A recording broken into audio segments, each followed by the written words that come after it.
নিশানের অসুস্থতা বেড়ে যেতে থাকে, তার সাথে আমার দুশ্চিন্তাও। ডক্টর বলে দেয় সময় খুবই সংক্ষিপ্ত হতে চলেছে। অনেক দিন তো বাঁচলো, আর কত। নিশানের অবস্থা দেখে আমি এতটা উম, চিন্তিত থাকতাম, কারোর সাথে কারোর সাথে ঠিকমতো কথাও বলতাম না। আমার মেজাজ অতিরিক্ত টেনশনের কারণে খিটখিটে হয়ে যাচ্ছিল দিনের পর দিন। আর সেই খিটখিটে মেজাজ এতটা বিস্তার করছিল আমার মাঝে যে আমি ছোট্টখাট্ট বিষয় নিয়ে ঝলকের সাথে রাগারাগি শুরু করে দিতাম। দেখা যেত ওর কোনো দোষই নেই, তারপরেও আমি ওর উপর দোষ জুলুম করতাম। ঝলক যথাসাধ্য চেষ্টা করে আমাকে স্বাভাবিক করার, কিন্তু পেরে উঠছিল না। আমার রাগগুলো যথাসাধ্য চেষ্টা করতো সামলানোর, কিন্তু আমার যেন একটু কিছুতেই মেজাজ চওড়া হতো। একটা সময় ঝলক আমার ব্যবহারে ফেড অফ হয়ে যায়। ও আমার মতো দুর্ব্যবহার না করলেও আমার রাগ ভাঙাতে আসতো না। অতিরিক্ত রাগ উঠলে যখন কান্না করে দিতাম, তখনই ও আমাকে শান্ত করার জন্য ব্যাকুল হয়ে পড়তো। এরপর ঝলক একটা টেকনিকে আমাকে আয়ত্তে আনতে নিল। যখনই আমার মন মেজাজ ভালো থাকতো না, তখনও আমাকে নিয়ে গোরস্থান থেকে 40 কিলোমিটার দূরে নিয়ে দাঁড় করাতো আর বলতো, বর্তমানে আমরা মানুষ সর্বোচ্চ আয়ু নিয়ে আসি, ধরো 100 কি 150 বছরের, এর উপরে না। সেখানে আমাদের বাঙালিদের আয়ু তো আরও কম, গড়ে ওই 60 থেকে 65 বছর। এই 60 থেকে 65 বছর বয়সে আমাদের কত কিছু করতে হয়। ভালোভাবে থাকার জন্য একটা বাসস্থান, ভালো খাওয়ার জন্য একটা আর্থিক উপার্জনের রাস্তা, কাজ হোক ছোট বা বড় সবই সমান। এটা একটা প্রচলিত প্রবাদ বাক্য, কাউকে দেখাতে পারবে যে এই কথাটা মানে বা বিশ্বাস করে। আমাদের কিন্তু উচিত এই চিরন্তন শব্দটাকে বিশ্বাস করা ও মেনে নেওয়া। কিন্তু আমরা মানুষ এই বাক্যের বিকৃতি ঘটিয়ে কাজকে দুই শ্রেণীতে ভাগ করেছি, একটা সম্মানীয় আর একটা সম্মানহীন। এক শ্রেণীর মানুষ শারীরিক পরিশ্রম করছে, আরেক শ্রেণীর বুদ্ধির। দেশের উন্নয়নের জন্য দুটো জরুরি, কিন্তু আমরা আমাদের নজরগুলো ভিন্ন করে এটাকে সম্মান দিই, আরেকটাকে সম্মান দিই না। এই ধরো সুইপার রাস্তা ঝাড়ু দেয়, কখনো দেখেছ সে ঝাড়ু দেওয়ার সময় তাকে কেউ সালাম দিয়েছে? অথচ ওই রাস্তায় তুমি বা আমি হেঁটে যাই, শুধু সালামই পাবো না, স্যালুটও করা হবে। ওই সুইপার কি দোষ করেছে? ওকে কেন সালাম দিল না? ও তো আমার থেকে ভালো কাজ করছে, ওর গায়ে ভালো জামা নেই, লেখাপড়ার সার্টিফিকেট নেই, সেই জন্য ওর সম্মান নেই। ফলাফল কি দাঁড়ালো? মানুষ অর্থ আর প্রভাবের পূজারী। একজন সৎ পরিশ্রমী ভালো মানুষের কোনো দাম নেই, অথচ আমাদের মনুষ্য ধর্ম আমাদের সৎ ও পরিশ্রমী হতে বলে। লেখাপড়ার উদ্দেশ্য হলো মনুষ্য ধর্মকে জাগ্রত করা, কিন্তু আমরা লেখাপড়া করি মনুষ্যত্বকে বিক্রি করার ফর্মুলা খোঁজার জন্য। প্রতিটা মানুষের ভালো লেখাপড়া করার উদ্দেশ্য দেখবে একটাই, ভালো চাকরির জন্য। ভালো চাকরি মানেই তো মোটা টাকা পাবো। আমরা টাকা উপার্জন করতে থাকি, টাকার নেশায় পড়ে যাই। এরপর টাকার লোভে যে পেশায় থাকি, সেই পেশাটাকে লাঞ্ছিত করি, অন্যের চোখে ছোট করে দিই পেশাটাকে। এত এত অর্থ সম্পদ হওয়ার পর মানুষ কত কিছু করে, কত ভাবে ওড়ায়, কিন্তু কাউকে পাবে না যাও কিনতে সক্ষম। কি লাভ এত টাকা দিয়ে, যদি আমার মেয়াদের সময়সীমা বাড়াতে না পারি? সেই তো 60 থেকে 65 বছর পর আমাকে এই গোরস্থানের মাটিতে চাপা পড়তে হবে, কিংবা তার আগে। টাকাগুলো সাথেও যাবে না, যাদের জন্য টাকা ইনকাম করি তারা কেউ যাবে না, এমনকি মৃত লাশটিকে তাদের ঘরে জায়গাও দেবে না। কি লাভ হলো নিজের মনুষ্যত্বের উপর জুলুম করে অবৈধ পথে এত টাকার পাহাড় বানিয়ে? যেখানে নিজের একটা দিনের আয়ু বানাতে অক্ষম, সেখানে এত কিসের ভরাই? যে মানুষ সৎপথে টাকা উপার্জন করলো, সেও যে বয়সে মরল, আমিও সেই বয়সে মরলাম, তফাৎ কোথায়? তার পাপের পাল্লা হালকা আর আমারটা ভারী। ওই যে গোরস্থানটা দেখেছ, ওখানে আমার মতো হাজার হাজার মানুষ মাটিতে চাপা পড়ে আছে, যাদের অনেক মানুষ ভালো আর অনেকেই খারাপ। এখানে কেউ চিরস্থায়ী নয়। যার পয়সা আছে সেও অস্থায়ী, যার পয়সা নেই সেও অস্থায়ী। দিন শেষে এটাই সত্যি, আমরা কেউই চিরস্থায়ী বা অমর না। মৃত্যুটাকে আমাদের বরণ করতেই হবে। হতে পারে কাল সকালটা আমার ভাগ্যে নেই, ফজরের আজানের পর আমার মৃত্যুর শোক সংবাদ মাইকিং করা হবে। এতে কি আমার কোনো দোষ আছে? আমার হায়াত আজকের সূর্য অবধি ছিল, তাই কালকে সূর্য আমি দেখতে পাইনি। মানুষের জন্ম যতটা সত্য, মৃত্যুও ততটাই সত্য। এটা মেনে নেয় শিখতে হবে। ভাবছো এতগুলো অপ্রাসঙ্গিক কথা আমি কেন বলছি? এতগুলো কথা বলার কারণ একটাই, তুমি যে বলো না আমার কাছে যদি বিলিয়ন বিলিয়ন টাকা থাকতো, আমি হয়তো নিশানকে বাঁচাতে পারতাম। ওর দেহের ভিতরের প্রত্যেকটা অঙ্গ প্রত্যঙ্গ আমি চেঞ্জ করে দিতাম। অমর রাখতে না পারলেও ওর আয়ুটা বাড়িয়ে দিতাম। মিশান, তোমার এই কথাগুলো ভুল। যদি এমনটা সম্ভব হতো, তাহলে মানুষ তার আয়ু বাড়াতে সক্ষম হতো, আর প্রভাবশালীরা হতো অমর। কারণ ওদের কাছে টাকা আছে। ধরো হার্টে প্রবলেম হলো, হার্ট চেঞ্জ করে একটা দীর্ঘমেয়াদী হার্ট লাগিয়ে ঠিক হতো, আবার সেটার মেয়াদ শেষ হলে আবার চেঞ্জ করতো। সেরকম করা যায় না। হয়তো কিছুদিন সুস্থ থাকবে লোকটা, কিন্তু মৃত্যুকে গ্রহণ তার করতেই হবে। সত্যি এটাই। আমার আয়ু যতদিন লেখা আছে, আমি সুস্থ দেহে ততদিনই বেঁচে থাকব। নিশানের আয়ু যতদিন আছে, অসুস্থ দেহে ও ততদিনই বাঁচবে। আমরা সর্বোচ্চ চেষ্টা করতে পারি নিশান যতদিন বেঁচে আছে ততদিন ওকে ভালো রাখার, বাঁচিয়ে রাখার চেষ্টা করতে পারবো না। সত্যি মেনে নিতে কষ্ট হলেও মেনে নিতে হবে মিশান। আজ আমি মরলে তোমার যেমন মেনে নিতে হবে, মিশান মরলেও মেনে নিতে হবে। আবার তুমি মরলেও আমাকে মেনে নিতে হবে। সত্যি মেনে নেওয়া ছাড়া আর কোনো অপশন নেই মিশান। তাই এভাবে চিন্তিত থেকে নিজের সময়গুলো নষ্ট করো না। জীবনে যতগুলো দিন সময় পাও, উপভোগ করো মন ভরে। জীবন অতি সংক্ষিপ্ত, ভালো কিছু করো। মৃত্যুর পর গর্ভের সাথে 10 জন মনে রাখবে তোমাকে, এরকম কিছু চিন্তা করো। এভাবে ঝলক আমাকে সবসময় বোঝাতে থাকতো, মৃত্যু সত্য, এটাকে মেনে নাও। এভাবেই আমার মন খারাপের সময় মৃত্যুকে মেনে নেওয়া শেখাতো গোরস্থানের কাছে দাঁড়িয়ে। কুয়েতে মিশনের জন্য যখন ডাক আসে, আমাদের ইউনিটের ম্যাক্সিমামেরই নাম আসে। দুর্ভাগ্যবশত আমার নামটাও আসে, কিন্তু ঝলকের নামটা আসে না। নিশানকে ছেড়ে, ঝলককে ছেড়ে এত দূরে যাওয়ার ব্যাপারটা আমি একদম মেনেই নিতে পারছিলাম না কোনোভাবেই। তবুও ঝলক আমাকে প্রতিনিয়ত বুঝিয়ে শান্ত করে। আর ঠিক সেই সময় নিশানের ডক্টর জানায় নিশানের চিকিৎসা ক্ষেত্রে একটা আপডেট এসছে। একটা নতুন ট্রিটমেন্টে নিশানের অসুস্থতার হার কমানো যাবে একটু হলেও, কিন্তু সেটা ব্যয়বহুল। সেখানে প্রতি মাসে যে পরিমাণ টাকার কথা বলা হয়, সে টাকা আমার বেতনেও ছিল না। যদিও মামা আমাকে মানি সাপোর্ট দিতে রাজি হয়, কিন্তু আমি হেল্প নিতে রাজি হই না।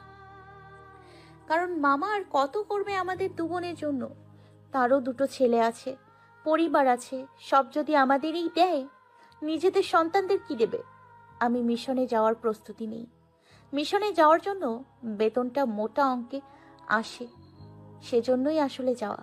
কুয়েতে যাওয়ার আগে ঝলকের সাথে শেষ দেখা হয় গোরস্থানের ওই রাস্তাটাতে। ঝলক আমার পাশে দাঁড়িয়ে বলে, কাউকে আঁকড়ে ধরে বাঁচার নাম জীবন না, নিজেকে আঁকড়ে ধরে বাঁচার নামই জীবন। আজ তুমি আমাকে আঁকড়ে ধরে বাঁচতে চাইলে, কাল যখন আমি মরে যাব, পরশু থেকে তোমার জীবন তিক্ততা নেমে আসবে, বেঁচে থাকার প্রতি অনীহা চলে আসবে। তাই মেনে নেওয়া শেখো, নিজেকে শক্ত করো। আজকে তুমি মরলে আমি কিন্তু কাল কাঁদবো না, কারণ আমি নিজেকে সবসময় বুঝিয়ে রাখি, everything was normal, everything is normal, everything will normal. এই 3টে বাক্য সবসময় নিজের সাথে রাখি। যে কোনো বিপরীত পরিস্থিতিতে এই শব্দগুলো উচ্চারণ করি বারবার। তোমার জন্য উপদেশ, তুমিও সবসময় এই 3টে বাক্য নিজের সাথে রেখো।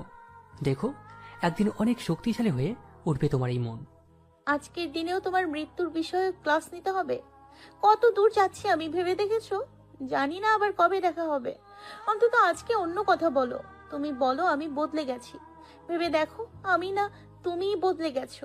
আগে তো কথায় কথায় হাসাতে, আর ইদানিং শুধু এই গোরস্থানের সামনে এসে দাঁড় করিয়ে মৃত্যুর ক্লাস নাও। ঝলক ঝলক আমার কথা তোয়াক্কা না করে মন ভার করে বলল, মিশান, সময় বদলায়, আমাদের নানান পরিস্থিতির সম্মুখীন হতে হয়। আমরা কোনো কিছুর জন্য প্রস্তুত থাকি না। হতে পারে এটাই আমাদের শেষ দেখা, কিংবা এর থেকেও ভালো দিন অপেক্ষা করছে আমাদের জন্য। আমি জানি তুমি আমাকে অনেক ভালোবাসো, তুমি জানো আমি তোমাকে অনেক ভালোবাসি। আর দুজনে জানাটাই চিরন্তন সত্য। তাই একে অপরকে ছাড়া জীবন মানিয়ে নেওয়া অনেক বেশি কষ্টকর হবে। জানি না আগামী দিনগুলো একসাথে কাটানোর জন্য তুমি বা আমি থাকবো কিনা। ভিতরে একটা অতৃপ্ত থেকে যাবে না বলা এই কথাগুলোর জন্য। তোমাকে অনেক ভালোবাসি মিশান, এতটা ভালোবাসি যে তোমাকে ছাড়া। এইটুকু কথা বলতে বলতেই ঝলকের গলা ধরে আসে। যে লোকটা আমাকে শক্ত হওয়া নিয়ে এত জ্ঞান দেয়, তার আজ গলা ধরে আসছে। আবার চোখের কোণে পানিও চলে আসে ওর। সেদিন আমি ওর চোখের কোণের জলকণা দেখে আরো ভেঙে পড়ি। সৃষ্টিকর্তার কাছে প্রার্থনা ছিল, সবকিছু হারিয়ে গেলেও যেন এই ঝলক আমার জীবনে অবশিষ্ট থেকে যায়। ঝলক না থাকলে আমার জীবনে সত্যি অন্ধকার নেমে আসবে, যে অন্ধকারে আমার যা কিছু হয়ে যেতে পারে। বুঝতে পারিনি সৃষ্টিকর্তা সেদিন আমার প্রার্থনার বিপরীতটা গ্রহণ করবে। যে ঝলককে আমি সারা জীবনের জন্য চেয়েছিলাম, সেদিনই ছিল ঝলকের সাথে আমার শেষ দেখা। ভাবা যায়, বছরের পর বছর আমি নিশানের মৃত্যুর জন্য প্রস্তুতি নিচ্ছিলাম। কখনো কল্পনাও করিনি ঝলকও চলে যাবে আমার জীবন থেকে। রাতের বেলা বাড়ি থেকে একটু দূরে গাড়ি থেকে নামিয়ে দিয়ে ঝলক গাড়িতে হেলান দিয়ে দাঁড়িয়ে রইল। আমি ওর থেকে বিদায় নিয়ে বাড়ির দিকে যাচ্ছিলাম। কয়েক কদম হেঁটে পেছন ফিরে তাকিয়ে দেখি ঝলক আমার পথ চেয়ে দেখছে। আমার ভেতরটা খুব ছটফট করছিল। কি মনে করে যেন আমি এক ছুটে ওর দিকে দৌড়ে যাই। আমি শক্ত করে ওকে জড়িয়ে ধরি। এতগুলো বছরে কখনো ঝলককে জড়িয়ে ধরিনি। সেদিন খুব খারাপ লাগছিল, সেজন্য নিজের অজান্তে ঝলককে আমি জড়িয়ে ধরে কান্না করে দিই। সেদিনই ওকে প্রথম জড়িয়ে ধরা, সেদিনই শেষ। জড়িয়ে ধরে অনবরত কেঁদেই যাচ্ছিলাম। ঝলক নীরব হয়েছিল। ভোরবেলা আমার ফ্লাইট ছিল, মানে আগামী দিনও ওর সাথে দেখা হবে না। কুয়েত পৌঁছানোর কিছুদিন পর জানতে পারি মিশনের লিস্টে ঝলকের নামও এসেছিল। ঝলক কিভাবে কিভাবে যেন ওরটা ক্যান্সেল করেছে। কেন ওই কাজ করেছে তার উত্তর আমার কাছে রহস্য। ওর পেট থেকে উত্তর বের করতেই পারিনি। কুয়েতে থাকা প্রতিটা দিন রাত আমার কাছে দম বন্ধকারী লাগছিল। মনে হতো ওখানকার হাওয়াতে অক্সিজেন নেই। প্রথম প্রথম খুবই কষ্ট হচ্ছিল। সব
মতো করে ভালোবেসেছিলাম।